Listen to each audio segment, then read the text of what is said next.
বন্ধুরা, তোমরা দেখতেই পাচ্ছ এটা আমার অফলাইনে শপিং আর লেখা আছে আলোলিকা বস্ত্রালয়। এটা হলো আমার দিদির দোকান। অবশ্যই তোমরা আসবে, এখানে মহিলাদের সব কিছু পাওয়া যায়। সোমরা স্টেশনের টিকিট কাউন্টারের নিচে দেখতেই পাচ্ছ এটা আমার অফলাইন শপিং। তোমরা জানতে চাও অফলাইনে কোথা থেকে কিনি, তো দেখো আমি একটা এই যে 2 পিসের সেট কিনেছি।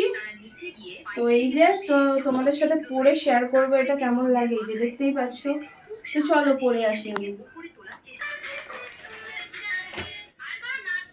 তো দেখো এরকম লাগছে, তো কেমন লাগছে আমাকে অবশ্যই জানিও। নো মেকআপ লুক, বাট জামাটা পরে জাস্ট দেখাচ্ছি কেমন লাগে। আমার এই অল্টার কুর্তিগুলো খুব ভালো লাগে, যে পেছনটা এরকম আমার খুবই ভালো লাগে। এগুলো আমার অলরেডি আছে, তাও আমি নিলাম। আর পিওর কটন, এটা পিওর একদম, এত নরম না, গরমে পরে গেলাম। তোমরাও যদি নিতে চাও অবশ্যই আমার দিদির দোকানে ভিজিট করো।